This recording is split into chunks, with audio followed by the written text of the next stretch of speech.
Marcus Aurelius is one of the most famous Stoic philosophers in history.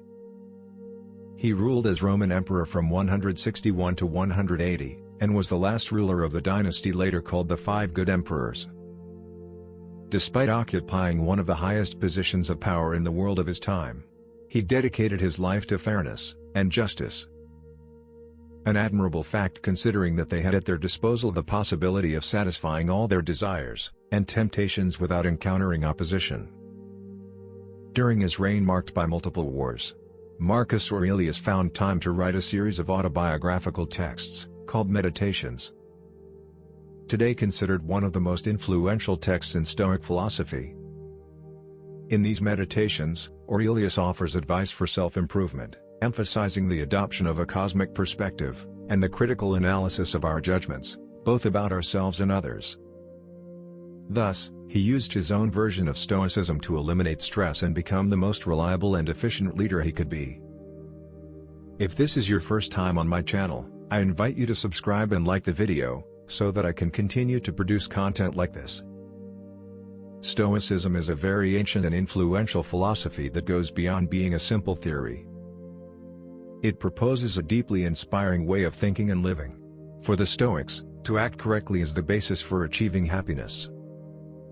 And to do so requires sound judgment and clear reasoning. In this video we will discuss 5 crucial lessons, all derived from the teachings of Marcus Aurelius, on how to cultivate a rational mind. Lesson number 1. Embrace the virtues. To quote Marcus Aurelius, "Explore your inner self, for within you there is a spring of goodness ready to gush forth." If you persist in your search, a virtue can be understood as excellence of character, or in simpler terms, morally correct behavior. This not only benefits you, but also those around you, but also contributes to the common good. Stoicism advocates the idea that everything is interconnected and that in the end, what is good for the collective benefits yourself. Consequently, the Stoics considered that those who harmonized with reason were dedicated to the common good. That is, they practiced virtue. Conversely, conduct lacking in virtue is explained as the result of ignorance. When life confronts you with unforeseen situations, virtues act as compasses, keeping you centered. Hence, people who live virtuously tend to show serenity and poise. To incorporate the virtues into your life, it is essential to internalize the 4 cardinal virtues of Stoicism: wisdom, justice, temperance, and courage. From the Stoic perspective, wisdom consists of distinguishing the good, the bad, and the neutral, overcoming emotions, and letting reason define what is morally right. Justice, based on wisdom, focuses on what is right and equitable for all. Courage allows us to act, even in fear, in favor of the collective good or to take on challenges with the uncertainty of what the outcome will be. And temperance, also called moderation, imposes a balance between extremes, exercising self-control and discipline. Consider an everyday example. Eating French fries in excess satisfies a momentary taste, but in the long run, it has repercussions on health and mood. Practicing temperance involves stopping after a few potato chips. Wisdom helps you decide on the appropriate amount before slowing down. Stoicism classifies actions and things into 3 groups: goods, evils, and indifferent. One seeks the good, avoids the bad, and accepts the indifferent, according to personal preference. To move away from the virtues would imply leaning towards evil. To steal, to disrespect, to behave recklessly, or not to do good. On the other hand, acts such as taking a walk can fall into the category of indifferent. These virtues provide more than individual improvement. They produce serenity and balance. Acting in tune with them ensures that you are always on the right path, backed by reason, and fosters a serene mind. Lesson number 2. Take a broader perspective.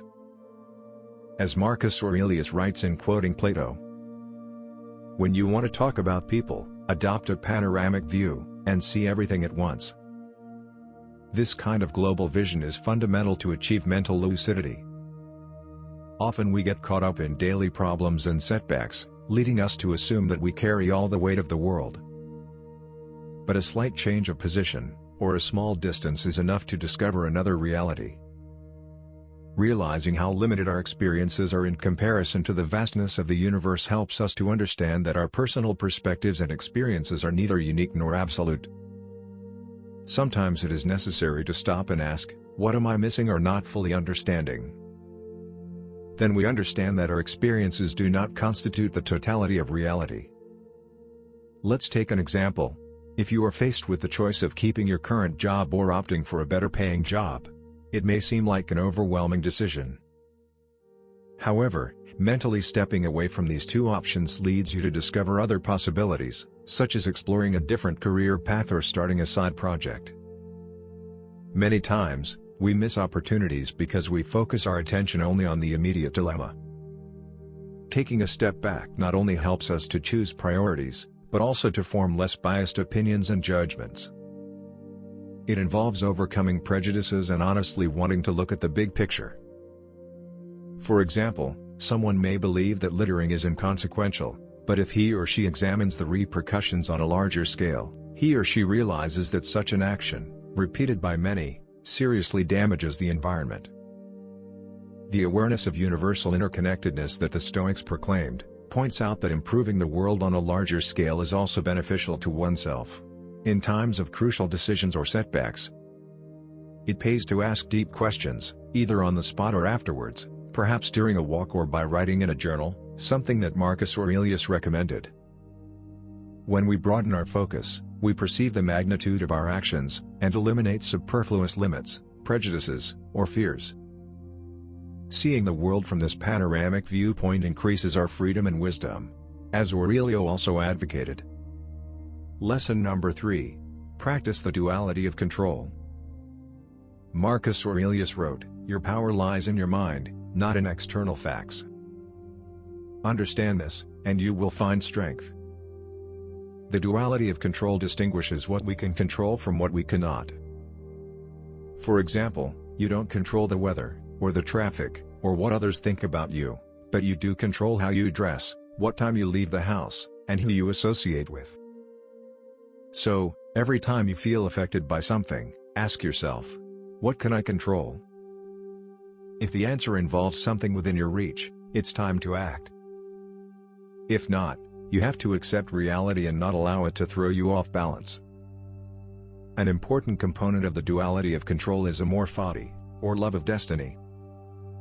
By embracing life and the circumstances that come with it, you will free yourself from frustration at the inevitable. We have no way to escape our destiny or alter uncontrollable circumstances, but we can choose to love life, no matter what. Let's say you were turned down for a job you've wanted for years. It may seem like a failure without consolation, but it is a misunderstanding. The essential thing is to find out if the cause was something internal, or external. If it was your mistake, something you have control over, you can learn from it and try again in the future. If it is due to factors beyond your control, nepotism, personal reasons of the recruiter, and so on, you understand that it's not worth getting upset about. Such an opportunity was never really within reach. Part of accepting fate involves not getting attached to fixed outcomes, nor looking for validation in external factors. For example, if you want to be a writer, and you measure your success by the number of copies sold, you are trapped in an unpredictable publishing market. On the other hand, if you define your success by personal satisfaction, or effort expended, you control your own success. Obviously, strive for your goals, but be prepared for the possibility of not achieving them, and embrace that idea beforehand. When you concentrate only on what is controllable and resign yourself to what is beyond your control, without losing your calm, you experience an inner harmony in the face of any twist of fate. Lesson number 4. Train your perception. Marcus Aurelius advises, choose not to feel hurt, and you will not be hurt. For Stoicism, mastering our perception is essential. Often, we judge everything we see. Every circumstance we experience or person we meet is good, or bad, beautiful, ugly, boring, or interesting. Such a practice is exhausting and can negatively influence our life. For example, qualifying every event of a complicated day as horrible only multiplies the negative feelings. We also use metaphors and exaggerations, which intensify the situation. If your partner leaves you, you may say that he or she broke your heart, instead of recognizing that you no longer feel the same. Thus, it's not the facts, but the way you frame them, that makes the emotions more damaging. For Stoics, being cautious in evaluating each experience is critical. It means setting aside initial, or emotional, judgments and trying to evaluate things more objectively and optimistically. This does not imply that, when faced with something that seems boring, you should force yourself to see it as fun. But ask yourself if there is a better way to interpret it. Stop judging everything reactively can simplify your life. As Marcus Aurelius pointed out, harm only exists if you take it as such. In other words, suffering depends largely on how you perceive events. Moreover, the Stoics recommend seeing every obstacle as an impulse. According to the well-known phrase of Marcus Aurelius, "What impedes action, advances action. What stands in the way, becomes the way." Facing a setback, such as a colleague who makes mistakes, and affects productivity, is an opportunity to improve patience, or your mentoring skills, rather than just classifying everything as a nuisance. With an objective approach, you discover that life is much simpler than it seemed. Every situation can have, if you so choose, a more positive twist. Lesson number 5. Learn to control your emotions.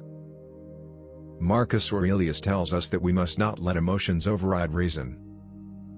Do not be hypocritical, selfish or irritable.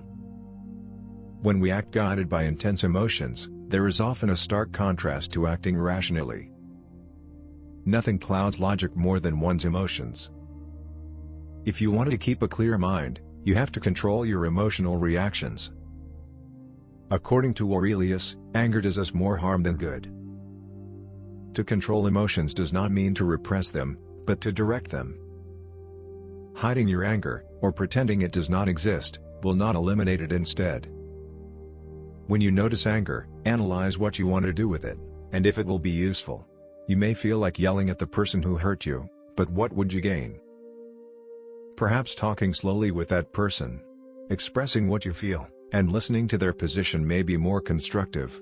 Or writing in a journal, exercising, or using other options, to drain that anger.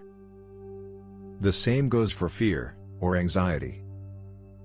It's not about overriding them, but channeling them. If you are afraid of asking for a raise, you could see it as a personal challenge, and methodically prepare each step. Fear then serves as motivation. You think about the questions the boss might ask, anticipate answers, and so on, and so on. And you don't intend to get rid of the fear, but to use it to your advantage. When you learn to redirect strong emotions, you become more stable, without them clouding your reasoning or your ability to make sound decisions. Mastering your emotions is essential to enjoy mental serenity. If you liked the video, please like and subscribe. Thank you very much for making it this far. And remember, happiness is personal, and see you in the next video.